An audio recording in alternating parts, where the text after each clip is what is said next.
Olá pessoal, sejam bem-vindos de volta ao DesenvolveCast, o seu podcast de carreira e desenvolvimento.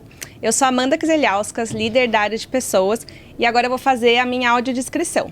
Eu sou uma mulher branca, ruiva, uso óculos, olhos castanhos e hoje eu estou vestindo uma blusa branca, uma saia vinho com florzinhas.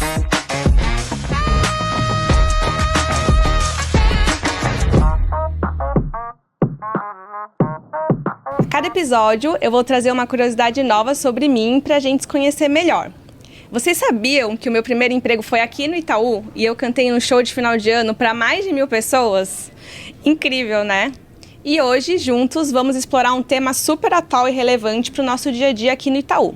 Como usar a inovação para simplificar e otimizar resultados. A inovação é sobre otimizar o que já fizemos, encontrar soluções criativas para os desafios do dia a dia e principalmente para garantir a experiência dos nossos clientes seja a melhor possível.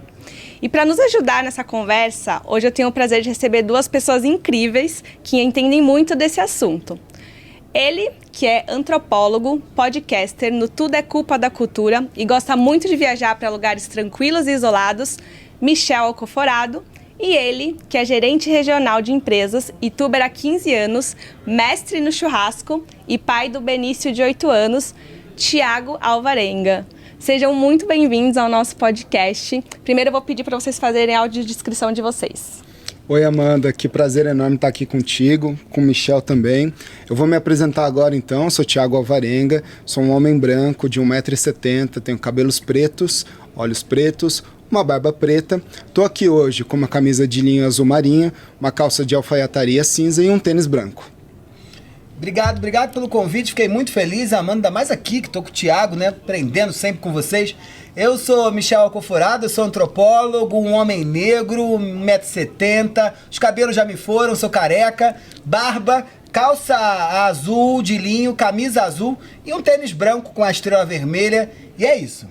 Muito obrigada, mas antes da gente começar, eu queria falar sobre as curiosidades. Conta essa história, Thiago, que você é mestre churrasqueiro? Olha, modéstia à parte, eu faço um bom churrasco sim, e a minha especialidade é o bife ancho. E falando do Benício, né, meu filho, ao alto dos seus 8 anos, já é um grande empreendedor e negociador aí nas redes sociais. Que legal. E me conta uma coisa, se o Michel te convidar para fazer um churrasquinho em uma área isolada ali, que eu sei que ele se esconde no meio do mato, você topa? Ah, sem dúvida. Esse convite eu não vou negar. Eu já aceitei, mas leva Benício, né, que a gente vai arrumar alguma coisa para ele vender lá. Com certeza. E não me esqueçam de convidar para esse churrasco, viu? Eu posso cantar, a gente... Vai ser uma farra. Maravilha. Então, vamos começar então. A minha primeira pergunta para vocês é: a inovação parece algo complexo, mas pode estar naqueles pequenos insights ou ideias simples. Vocês se lembram de alguma sacada que gerou um impacto positivo no trabalho de vocês? Sem dúvida, Amanda. Acho que quando a gente fala de inovação, muitas vezes a gente fica pensando em criar algo transformacional, algo disruptivo, e muitas vezes é algo simples. Quando a gente fala aqui do Itaú Empresas, muitos dos nossos clientes têm aquela aversão ao crédito, acha que trabalhar com capital de terceiros é ruim, né, que ele precisa trabalhar com capital próprio, tomar dinheiro em banco é algo que não vai trazer benefício para a empresa, e muitas vezes eles deixam de passar enormes oportunidades. Eu gosto de dar alguns exemplos, né, que muitas vezes se o cliente, dependendo do seu regime de tributação, faz uso de um crédito de terceiros, ele pode deduzir isso da base de cálculo do imposto de renda dele, ele pode acessar recurso no exterior, que é muito mais barato do que o que a gente tem aqui de capital local, e muitas vezes alavancar projetos, né, encurtar o tempo. O que a gente fez? Algo super simples. A gente criou um simulador, algo bastante visual para mostrar qual é o impacto que essa tomada de recursos poderia trazer, uma coisa fluida, uma coisa simples. E mesmo sendo simples, algo que traz grande resultado para os nossos clientes. E eu acho que é por aí. Quando a gente vai nessa linha, a gente consegue ajudar o cliente e principalmente o nosso time a ter bastante sucesso. Muito bom. E você, Michel, tem algum exemplo que você usa para o seu dia a dia, para a sua vida? Ó, na minha vida, o que eu fiz logo, já tem bastante tempo, foi abolir e-mail, né? Eu tenho horror a e-mail. Aquele negócio que vai se amontoando, se mistura com spam e a gente não sabe de onde vem tanta coisa, acaba se perdendo. E aí, para mim, o principal canal de comunicação foi o WhatsApp, porque cria uma fluidez que está na minha própria vida e que eu trouxe para o mundo do trabalho e facilita. muito a minha comunicação. Mas olhando para o campo das consultorias que eu faço para grandes marcas, eu gosto sempre de brincar que as grandes ideias saem de besteirinhas que a gente ouve no campo, em contato com os clientes e que mudam por completo, às vezes os negócios dos nossos clientes, né? E uma vez eu trabalhava no setor de moda, né, com grandes marcas de moda, e quando a gente chegou na loja, a consumidora me disse: você sabe que isso aqui é importado, né? Ela apontou para um casaquinho que tinha uns pelinhos dentro. E eu disse: mas só isso aqui? Ela disse: não, eu sei que tudo é importado, só que isso aqui é mais importado que o importado. E aí a gente criou uma tag vermelha, escrito importado, que começou a estar colada em alguns produtos que ficavam dentro dessa loja. Isso aumentou o markup do produto em torno de 25%. Mudou o game. Coisa simples gera grandes ideias, né? A gente não precisa ficar equilibrando demais, porque às vezes de um insight vem através de uma falinha boba. Isso me lembra um negócio, Michel. Muitas vezes a gente fica falando que tem que ser assim, que tem que ser assado. Uma coisa que eu costumo falar muito pro meu time é que não tem certo e não tem errado. Tem o que funciona e o que não funciona. Exatamente o exemplo que você deu, muito legal. Só me lembra muito algo essencial, que é a segurança psicológica, e eu sei que o Michel adora, né, e que ele esteve em um evento aí recentemente.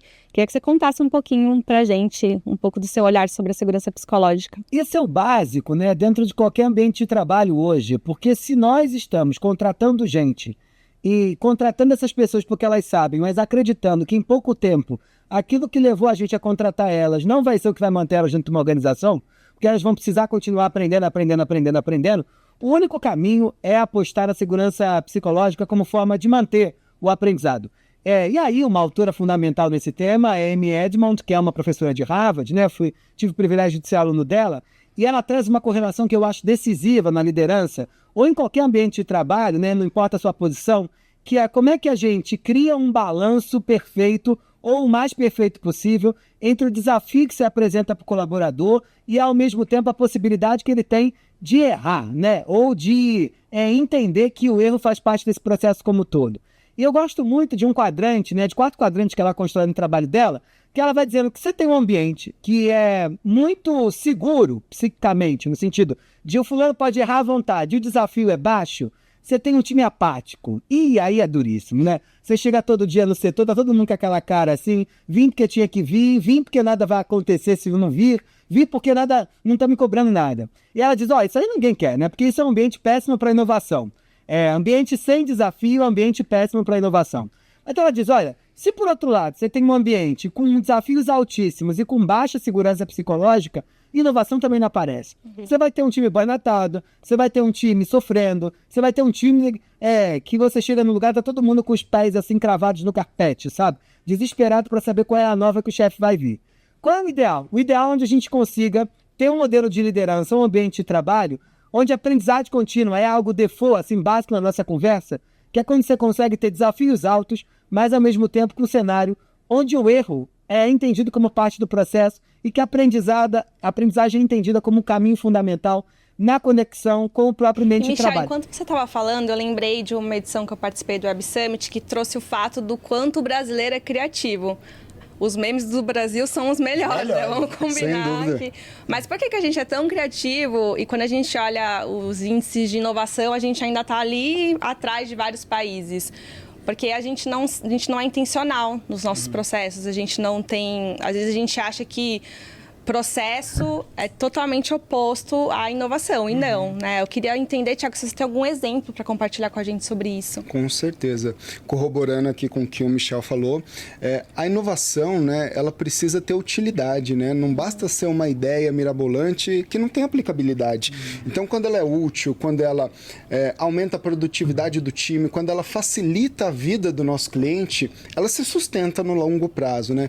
Tem um exemplo bastante interessante, né? Porque muitas vezes a gente acha que, falando de inovação, a gente vai criar processo, vai robotizar e talvez a gente perde a essência daquilo que a gente precisa fazer, que é a conexão com o cliente. Em determinado momento, né, uma das coisas mais importantes para nós aqui é conquistar novos clientes, né? Tem um outro Itaú aí fora para a gente buscar. E muitas vezes a gente conquistava esses clientes, mas no momento mágico dessa conexão, a gente não tinha um processo bem desenhado. Então, a gente tinha uma FAQ, um orientador de como o cliente fazia a sua ativação no Bankline Empresas para que ele se autosservisse. Mas o que acontecia? Muitos clientes ficavam pelo caminho, a gente conquistou, mas a gente não ativava esse relacionamento. E a gente conseguiu resolver isso com uma coisa super mirabolante, que foi uma ligação do nosso agente de negócios, fazendo passo a passo com o cliente, a sua ativação, como ele cria os operadores. A gente conseguiu ativar um número muito maior de clientes, fazer com que esses clientes ingressassem aqui ao banco, ou seja, aquela ideia não precisa ser super criativa, mirabolante mais uma vez, mas precisa ter utilidade. E isso se sustenta no longo prazo e traz o que a gente espera, que é o cliente no centro. Acho que no nosso bate-papo já ficou claro que a tecnologia é uma grande aliada nossa no dia a dia. Mas agora eu estou muito curiosa se vocês têm algum exemplo, alguma ferramenta que vocês recomendariam que ajudam a gente a simplificar esses processos que são mais operacionais, né? E fazer com que as pessoas foquem naquilo que interessa, né? Acho que a gente já entendeu que a tecnologia tem uma capacidade enorme de otimização no nosso dia a dia. Vou passar para o Michel aqui. Vai, Michel. Olha, no meu caso, eu acho que em todos os casos, não dá pra gente pensar em qualquer tipo de inovação no dia a dia sem levar em consideração o impacto que as AIs vão ter na nossa vida, né? E eu brinco sempre que todo mundo fica assim, meu Deus, como é que é? Como é que eu vou começar a mexer isso? Eu nunca abri o ChatGPT, eu nunca abri o Perplexo, eu nunca abri esse Manu chinês, eu nunca abri... Eu brinco sempre que esse é o tipo de coisa que a gente aprende mexendo, né? Acabou aquele tempo quando você estava nos anos 90, que a tua mãe te colocava no curso de informática para você abrir o MS-DOS, sei lá, ou o Word ou o pacote Office. A gente mexe e aprende a mexer nas tecnologias usando elas, né? E usando e vendo os outros usarem. Então, o caminho fundamental aqui é trazer isso pro teu dia a dia. No meu dia a dia, é muito importante, porque eu brinco sempre que tem várias matérias agora, mundo afora, já falando sobre isso, mas eu já vinha percebendo esse fenômeno há bastante tempo. Para mim, a inteligência artificial é como se fosse um assistente pessoal. Então, coisas que eu várias vezes tenho uma ideia no meio do caminho, que ia precisar tirar o bloco de notas para ficar organizando as minhas ideias, eu abro o ChatGPT e saio falando, e no final do dia eu peço para ele organizar isso em bullet points e guarda aquilo comigo, né? Um outro movimento importante também, que a gente não pode deixar de chamar atenção, no meu caso, ele se transformou num assistente importante também para conceitos, sei lá, eu li livro pra caramba ao longo da minha vida. Só que como é que eu fazia antigamente? Eu precisava buscar o livro na minha biblioteca, que é grande pra chuchu, pra saber como é que era o conceito do Bauman sobre modernidade líquida. Eu não preciso disso mais para determinados trabalhos que são muito simples. Eu posso pedir o ChatGPT ou o Perplexo para dizer, resuma para mim em um parágrafo o que é modernidade líquida para o Bauman. E aquilo às vezes já é suficiente. Então me poupou tempo. Eu acho que a tecnologia, né, sobretudo quando a gente está pensando em inteligências artificiais, tem um poder fundamental de ajudar a gente a fazer coisas que a gente demorava mais tempo para fazer de um jeito mais rápido. É para isso que serve qualquer aparato tecnológico. E na inteligência artificial isso fica mais claro, só que traz uma dimensão individual, né? E aí a dica que eu tenho é usa do teu modo, porque não tem manual de instruções para ChatGPT ou para qualquer inteligência artificial. A gente tem que usar do nosso modo. Então cria o teu modo. Eu agora viajei, e olha a loucura, fui de férias, né? Fui trabalhar e depois tirei uns dias de férias. Não precisa mais montar roteiro, né? Você fala, querido, olha, eu tenho tal budget, vou estar tal cidade, esse é meu hotel. Monta pra mim um roteiro de lugares cools, assim, sei lá, meio hipsters, pra esse dia X, de 8 da manhã e 5 da tarde, e depois eu quero sair pra jantar e quero um drink depois do jantar. É isso, 2 minutos. Ele sai com o teu roteiro. Isso é trazer pra tua vida. Então essa capacidade de tomar tempo e tomar facilitação do dia a dia mesmo, eu acho que é um ponto importantíssimo. Super, e otimizar tempo, mas antes de você chegar nesse lugar de otimizar tempo, invista tempo para entender como a tecnologia e a inteligência artificial pode te ajudar no seu dia a dia, né? Uma coisa que eu gosto bastante que o Michel trouxe aqui é usar a inteligência artificial para fazer coisas, né, que você pode delegar, porque tem coisas que só o ser humano pode fazer, que é aquela questão de escutar uma pessoa, de criar uma conexão, de gerar encantamento para o cliente. Eu entendo que a inteligência artificial ou qualquer outra tecnologia, né, Michel, ela vai ajudar a gente a potencializar as coisas, a ganhar tempo, a ganhar eficiência, a ter uma vida melhor. E como o Michel colocou, eu acho que a gente precisa se jogar. Se a gente pegar aqui o estudo das gerações, né? Como é que a geração alfa, né? Que é a geração do meu filho, como é que eles usam isso assim, sem aprender nada com ninguém antes? Porque eles vão usando, eles vão testando, eles vão errando, vão fazendo de novo. Eu acho que esse é o grande ponto. Ela veio para nos ajudar. Muita gente fica com medo, né? Das novas tecnologias, da inteligência artificial, mas ela veio aqui para potencializar e melhorar a nossa vida, sem dúvida nenhuma. E não tem que ter medo, não tem que ter medo. Eu brinco sempre que inteligência artificial é bom para coisas que são produtos de pensamento. O que é isso? Coisa que alguém já tinha descoberto como faz, e aí a máquina aparece e consegue fazer aquele caminho que era do querer fazer para o resultado do que foi feito de um jeito mais rápido. Agora, tem algo que é só nosso. E aí é que a gente vai precisar de humano à beça, que é o pensar sobre o pensar. Né? Então é refletir sobre o próprio comportamento e usar as máquinas e as tecnologias para dar conta disso. As máquinas não serão criativas como nós somos jamais, porque elas não têm essa habilidade de pensar sobre o pensar. Em todas as suas inovações, elas não conseguirão. Agora, eu que posso pensar sobre o pensar, posso me valer de uma tecnologia dessa para fazer isso de um jeito mais rápido, com uma escala maior, numa velocidade ainda maior. Muito bom, gente. Estou adorando o papo, adorando os exemplos. Agora eu vou puxar a gente para o futuro. Né? Então, quais tendências de inovação vocês acreditam que terão maior impacto na forma de como o Itaú se relaciona com seus clientes? Que passos podemos tomar hoje para nos preparar para essas mudanças? Né? Quando eu falo preparar para essas mudanças, gente, o futuro já é hoje, né? Essa noção de tempo já é muito mais acelerada, né? Como que vocês enxergam isso? Eu acredito, Amanda, que em linha com o que a gente trouxe aqui sobre a inteligência artificial, as novas tecnologias, o que vai acontecer é que daqui para frente, o que a gente vai ver é a hiperpersonalização. Essa quantidade de dados que a gente tem disponível, como o Michel colocou, puxa, às vezes eu vou soltando os meus insights do dia, as minhas ideias, e peço para o ChatGPT organizar isso para mim no final do dia em bullet points. A gente tem cada vez mais acesso a dados. Qual que é o objetivo disso? Daqui para frente, não só o Itaú, mas o mercado de uma forma geral, ou seja, todo o segmento que atende o cliente vai utilizar-se desses dados para dizer para o cliente aquilo que eu já conheço, sem mesmo ele me dizer, né, o que ele precisa. Então, eu acho que esse vai ser o grande pulo do gato, né? Então a gente vai ser cada vez mais provocado a trazer algo hiper personalizado para o cliente.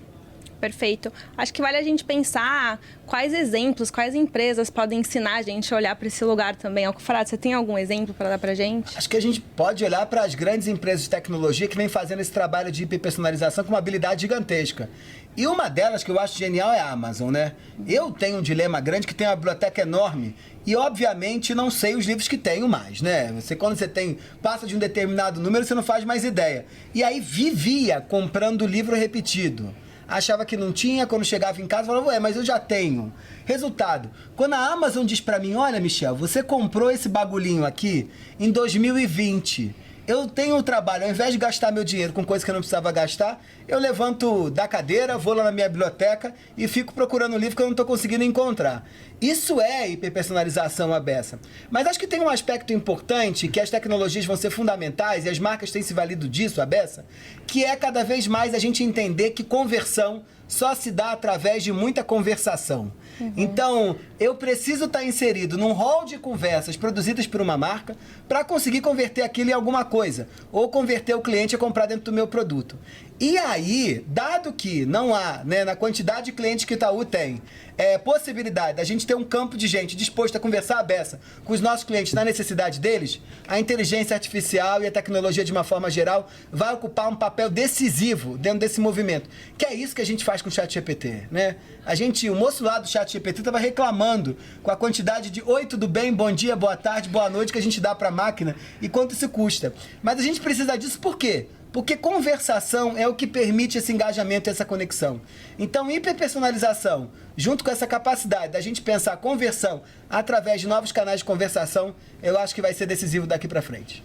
Estava refletindo sobre esse lugar de escuta de cliente, de feedback. Você acredita que a gente tem que olhar com empatia para o cliente? Eu acho que empatia é uma palavra que a gente deveria abolir do nosso vocabulário. E abolir por quê? Porque não dá para se colocar no lugar do outro jamais. Né? É bom a gente aceitar que você deve se colocar no lugar do outro. E aí eles usam palavrinhas em inglês, colocar o sapato do outro e por aí vai. E eu me lembro, gosto de contar essa história, que cheguei numa sala de aula, era um projeto para a Olimpíada Paralímpica e estavam todos os alunos de cadeira de roda. E eu disse pra eles, gente, o que vocês estão fazendo de cadeira de roda? E eles me disseram, olha, a gente está aqui vivendo, como é que alguém de cadeira de roda vive? Eu disse, e se tiver um tropeço e a cadeira bombear, o que vocês fazem? Eles me disseram, eu levanto. Aí eu falei, então não, né? O que a gente pode fazer para entender o ponto de vista do outro? É entender o outro na sua outra idade. O que é isso? Eu, sendo um homem negro de classe média alta, consigo facilmente, se eu estiver atento e com escutativa, me colocar no lugar de uma mulher. Não me colocar no lugar de uma mulher achando que eu vou me sentir como uma mulher. Mas eu consigo perceber, se eu tiver com o ouvido muito atento, os dramas e as dificuldades que uma mulher enfrenta quando está saindo da sua casa para o trabalho, por exemplo, coisas que eu não preciso passar. Né? Isso é escutativa. E entendendo que esse outro, que está passando por isso, tem as suas razões e as suas implicações que a gente atento pode dizer. Então a palavra, no lugar de empatia, a gente deve usar uma palavrinha que os antropólogos adoram, que é alteridade, que é como é que eu entendo esse outro nas dificuldades que esse outro vive, aceitando que jamais vou conseguir me colocar no lugar do outro. Muito bom. A gente já está caminhando para o final. Eu vou fazer uma brincadeirinha com vocês, mas antes eu queria saber se vocês têm alguma consideração, algum ponto que destacou para vocês, que vocês queiram comentar. Eu acho que vale a pena sim, Amanda, como o Michel colocou aqui, sobre essa questão, né, de sentir, né, aquilo que o outro está sentindo, trazendo um pouco aqui para dentro do Itaú, a gente tem um ritual super importante de ouvir o cliente, de ler os comentários daquilo que ele coloca nas nossas pesquisas de satisfação, por exemplo, mas eu acho que mais importante do que isso é tirar esses dados dos dashboards e colocar na prática, né? A gente tem rituais aqui onde participam todos os colaboradores do ecossistema que atendem o cliente comercial, tecnologia, produtos, e pegar essas dores do cliente e transformar em ações que de fato vão melhorar o dia do cliente. Então, acho que essa leitura de dados é muito importante, mas tem que traduzir no dia a dia em coisas que vão melhorar a vida não só do cliente, mas também do nosso time. E feedbacks dentro dos times, eu acho que esse é um elemento decisivo também, né? Porque para a construção de um ambiente seguro psicologicamente, que é fundamental para a gente promover e provocar ciclos de inovação, a gente precisa ouvir, né? Ouvir a beça. Então eu sei que a vida é difícil a beça, você tá atolado de coisa, muita meta, muito bagulho pra você dar conta, mas coloca aí na tua agenda, igual você escova dente, igual você tomar banho, igual você entra no carro pra vir pra cá, escutar teu time com ouvido aberto, né? Com menos areia e com menos filtro, porque a gente às vezes já ouve o outro achando, mas eu já sei o que ele vai dizer. Você sabe o que ele vai dizer, mas você não sabe por que ele tá dizendo o que ele tá dizendo. Então o caminho fundamental é esse. Perfeito, a nossa cultura fala, a gente não sabe de tudo e vamos de turma, né? Exemplos perfeitos. Gente, sensacional, muito obrigada, as trocas foram incríveis, mas eu quero saber se vocês estão preparados para o nosso bate-bola. Vamos lá. Como que vai funcionar? Eu vou falar uma frase para vocês, vão completar com o que vier na cabeça, tá? A habilidade mais essencial para o futuro é... Comunicação. Eu ia falar essa, comunicação. Não tem jeito. Vamos junto. A gente é o que a gente diz que a gente é. Muito bom. Para me tornar um profissional estratégico, eu preciso abrir mão de... Sair do controle de tudo e delegar, envolver as pessoas, dar espaço para todos crescerem. Não dá para ter medo. Não dá para ter medo. Vem com medo mesmo, mas vem, né? Não dá para o medo te aprisionar. E para fechar, o melhor jeito de se desenvolver é... Todo dia. Curiosidade. Tem que ter interesse, assim. Não pode alguém passar de outra área do teu lado, você trabalhar no crédito, fulano trabalha no mercado de ações, você encontrar com ele no elevador e falar, eu sou do mercado de ações, e você ficar quieto. Não dá. Curiosidade. Muito bom. Thiago, Michel, foi um super prazer essa troca aqui com vocês. E chegamos ao final de mais um episódio do DesenvolveCast. Mas a sua jornada de desenvolvimento não encerra por aqui. Os episódios anteriores já estão disponíveis para você assistir e para você ver quantas vezes você quiser. Fica com a gente!